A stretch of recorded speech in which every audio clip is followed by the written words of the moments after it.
ಭಾರತದಿಂದ ಲಂಕೆಗೆ ರಾಮಸೇತುವೆ ಕಟ್ಟಿದ್ದು ನಿಜವೋ ಸುಳ್ಳೋ ಅನ್ನೋದ್ರ ಬಗ್ಗೆ ಸಮುದ್ರದಾಳದಲ್ಲಿ ಈಗಲೂ ನಮಗೆ ಸೇತುವೆಯ ಹಾಗೆ ಕಾಣುವ ಒಂದು ರಚನೆ ಇದೆಯಲ್ಲ, ಅದೇ ರಾಮಸೇತುನ ಅನ್ನೋದ್ರ ಬಗ್ಗೆ. ಬ್ರಿಟಿಷರು ಆ ರಚನೆಗೆ ಆಡಮ್ಸ್ ಬ್ರಿಡ್ಜ್ ಅಂತ ಹೆಸರಿಟ್ಟಿದ್ದರ ಹಿಂದಿನ ಮಸಲತ್ತೇನು ಅನ್ನೋದ್ರ ಬಗ್ಗೆ ಎಲ್ಲ ಬೇಕಾದಷ್ಟು ಚರ್ಚೆಗಳು ನಡೀತಾನೆ ಬಂದಿವೆ. ಒಂದಲ್ಲ ಒಂದು ಸಂಶೋಧನೆಗಳು ಈಗಲೂ ನಡೀತಾನೆ ಇದೆ. ಆ ಸಾಲಿನ ಹೊಸ ಡೆವಲಪ್ಮೆಂಟ್ ಏನಂದ್ರೆ, ನಮ್ಮ ದೇಶದ ಪ್ರತಿಷ್ಠಿತ ಸಂಸ್ಥೆ ಇಸ್ರೋ ಈಗ ರಾಮಸೇತುವಿನ ಒಂದು ನಕ್ಷೆಯನ್ನೇ ರೆಡಿ ಮಾಡಿದೆ ಅನ್ನೋದು. ರಾಮಸೇತು ಇದ್ದಿದ್ದು ನಿಜ ಅನ್ನೋದು ಪ್ರೂವ್ ಆಗೋ ಸಮಯ ಹತ್ರ ಬಂದಿದ್ಯಾ? ಹೀಗನ್ನಿಸೋಕೆ ಕಾರಣ ರಾಮಸೇತು ಬಗ್ಗೆ ಇಸ್ರೋ ಇತ್ತೀಚೆಗೆ ಮಾಡಿರೋ ಒಂದು ಬಹಳ ಮುಖ್ಯವಾದ ಕೆಲಸ. ಅದು ರಾಮಸೇತುವಿನ ಒಂದು ಅತ್ಯಂತ ವಿವರವಾದ ಅಧ್ಯಯನ ಮಾಡಿ ಇಡೀ ಸೇತುವೆಯ ಸ್ವರೂಪವನ್ನ ಮ್ಯಾಪಿಂಗ್ ಮಾಡಿದೆ. 29 ಕಿಲೋಮೀಟರ್ ಉದ್ದದ ಸೇತುವೆಯ ಸಮುದ್ರದಡಿಯ ರಚನೆಯ ಚಿತ್ರವನ್ನ ಇಷ್ಟೊಂದು ನಿಖರವಾಗಿ ಬಿಡಿಸಿಟ್ಟಿರೋದು ಇದೇ ಮೊದಲು. ಇಸ್ರೋ ಸೈಂಟಿಸ್ಟ್ಗಳು ಅಮೆರಿಕಾದ ICESat-2 ಉಪಗ್ರಹವನ್ನ ಬಳಸಿಕೊಂಡು 2018ರಿಂದ 2023ರವರೆಗೆ ಅಧ್ಯಯನ ಮಾಡಿದ್ರು. ರಾಮಸೇತು ಮತ್ತು ಅದರ ಉಗಮದ ಬಗ್ಗೆ ಇನ್ನಷ್ಟು ತಿಳಿಯೋದಕ್ಕೆ ಇದು ನೆರವಾಗಲಿದೆ ಅನ್ನೋದು ಈ ಸ್ಟಡಿ ಹಿಂದಿನ ಉದ್ದೇಶ ಅಂತ ಇಸ್ರೋದ ನ್ಯಾಷನಲ್ ರಿಮೋಟ್ ಸೆನ್ಸಿಂಗ್ ಸೆಂಟರ್ನ ಸೈಂಟಿಸ್ಟ್ ಹೇಳಿದ್ದಾರೆ. ಇದರಿಂದ ಆಗಬಹುದಾದ ಒಂದು ದೊಡ್ಡ ಕೆಲಸ ಏನಂದ್ರೆ, ರಾಮಸೇತು ಕುರಿತು ಇರೋ ಎಲ್ಲಾ ವಿವಾದಗಳಿಗೂ ಒಂದು ಅಂತ್ಯ ಸಿಗೋ ಹಾಗೆ ಆಗೋದು. ಇಸ್ರೋದಂತ ಸಂಸ್ಥೆಗೆ ಒಂದು ಡೀಟೇಲ್ಡ್ ಮ್ಯಾಪಿಂಗ್ ಮಾಡಿ ವರದಿ ಕೊಟ್ರೆ ಆಮೇಲೆ ಇನ್ಯಾರ ತಕರಾರು ಇರಲು ಸಾಧ್ಯ? ಸದ್ಯಕ್ಕೆ ಈ ಸಂಶೋಧನೆಯಲ್ಲಿ ಯಾವೆಲ್ಲ ಅಂಶಗಳನ್ನ ಉಲ್ಲೇಖಿಸಲಾಗಿದೆ ಅನ್ನೋದನ್ನ ನೋಡಿ. ಇಸ್ರೋ ಅಧ್ಯಯನದಲ್ಲಿ ರಾಮಸೇತು 10 ಮೀಟರ್ ಅಗಲ ಹೊಂದಿರುವ ಸೇತುವೆಯನ್ನ ಮ್ಯಾಪಿಂಗ್ ನಲ್ಲಿ ಪತ್ತೆ ಮಾಡಲಾಗಿದ್ದು, ಅದು ಬಹುಶಃ ಈಗಿನ ಕಾಲದ ನಮ್ಮ ರೈಲು ಬೋಗಿಯಷ್ಟು ಅಗಲ ಇದ್ದಿರಬಹುದು ಅನ್ನೋದು ಒಂದು ಅಂದಾಜು. ರಾಮೇಶ್ವರದ ಧನುಷ್ಕೋಡಿಯಿಂದ ಶ್ರೀಲಂಕಾದ ತಲೈಮನ್ನಾರ್ ದ್ವೀಪದವರೆಗೆ ಸುಮಾರು 50 ಕಿಲೋಮೀಟರ್ ಉದ್ದ ಬಿಲ್ಲಿನ ಆಕಾರದಲ್ಲಿ ಕಟ್ಟಲಾಗಿದ್ದ ಸೇತುವೆ ಇದು. ಈ ಮ್ಯಾಪಿಂಗ್ ಮೂಲಕ ಆ ಕಾಲದ ಪೂರ್ಣ ಸೇತುವೆಯ 98.98% ಪತ್ತೆಯಾಗಿದೆಯಂತೆ. ನಾಸಾ ಹಾರಿಸಿರುವ ಉಪಗ್ರಹದ ಲೇಸರ್ ತಂತ್ರಜ್ಞಾನ ಬಳಸಿ ಹೈ ರೆಸಲ್ಯೂಷನ್ ಇರೋ ಮ್ಯಾಪ್ ಅನ್ನ ಇಸ್ರೋ ರಚಿಸಿದೆ. ಈ ಅಧ್ಯಯನದ ಮೂಲಕ ಒಂದು ಕಾಲದಲ್ಲಿ ಭಾರತ ಲಂಕಾ ಮಧ್ಯೆ ನೇರ ಭೂಸಂಪರ್ಕ ಇದ್ದದ್ದನ್ನ ವಿಜ್ಞಾನಿಗಳು ಪತ್ತೆ ಮಾಡಿದ್ದಾರೆ. ರಾಮ ಸೇತುವೆಯು ಸಂಕಾ ಹಾಗೂ ಭಾರತ ಎರಡೂ ಕಡೆಗಳಲ್ಲಿ ಸುಮಾರು 1.5 ಕಿಲೋಮೀಟರ್ ಆಳದಲ್ಲಿ ಸಮುದ್ರದಲ್ಲಿ ಮುಳುಗಿದೆ ಅಂತ ವರದಿ ಮಾಡಿದ್ದಾರೆ. ರಾಮಾಯಣ ಗ್ರಂಥದಲ್ಲಿ ರಾಮನೇ ಸೀತೆಯನ್ನ ಲಂಕೆಯಿಂದ ಕರೆತರೋದಕ್ಕೆ ವಾನರರ ಮೂಲಕ ಈ ಸೇತುವೆಯನ್ನ ನಿರ್ಮಿಸಿದ್ದ ಅನ್ನೋ ಉಲ್ಲೇಖವಿದೆ. ಇನ್ನೊಂದೆಡೆ ಕಾಲಾಂತರದಲ್ಲಿ ಸಮುದ್ರದಲ್ಲಿ ಮುಳುಗಡೆಯಾಗಿರೋ ಸೇತುವೆಯನ್ನ British East India company Adam's bridge ಅಂತ ಕರೆದಿತ್ತು.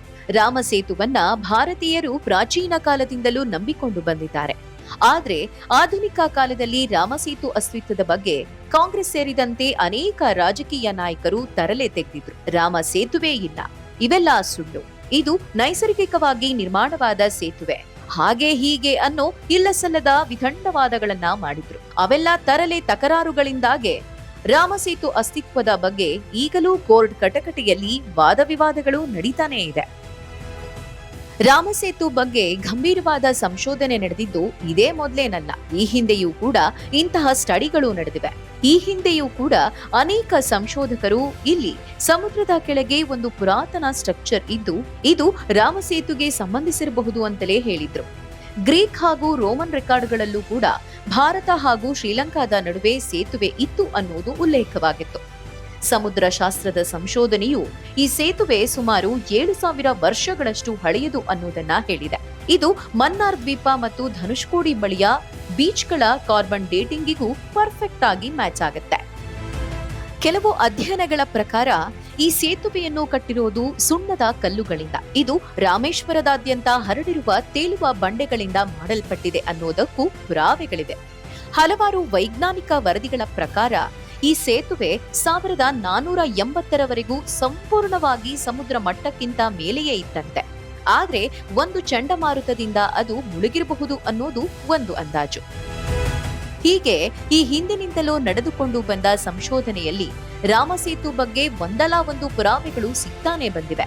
ಈಗ ಇಸ್ರೋ ಕೂಡ ಈ ಬಗ್ಗೆ ಸಂಶೋಧನೆ ಮಾಡಿ ಸೇತುವೆಯ ಬಗ್ಗೆ ಸ್ಪಷ್ಟತೆ ಕೊಟ್ಟಿದೆ. ಇಷ್ಟೆಲ್ಲ ಇದ್ದರೂ ಕೂಡ ರಾಮನಾಗಲಿ ಅವನು ಕಟ್ಟಿದ ಸೇತುವೆಯಾಗಲಿ ಎಲ್ಲಾ ಕಾಲ್ಪನಿಕ ಅಂತ ತಮಿಳುನಾಡಿನ ಕೆಲವು ಪಕ್ಷಗಳು ಕರ್ಕಶವಾಗಿ ಕೂಗುತ್ತಲೇ ಇದ್ರೆ, ಅದಕ್ಕೆ ಕಾಂಗ್ರೆಸ್ ಎಂಬ ರಾಷ್ಟ್ರೀಯ ಪಕ್ಷವೊಂದು ಪಕ್ಕವಾದ್ಯ ನುಡಿಸುತ್ತಾ ಕೂತ್ರೆ ಅವರ ರಾಜಕೀಯ ಪ್ರೇರಿತ ಅಜ್ಞಾನದ ಬಗ್ಗೆ ಮರುಗುವುದನ್ನ ಬಿಟ್ಟು ಇನ್ನೇನ್ ಮಾಡಲು ಸಾಧ್ಯ?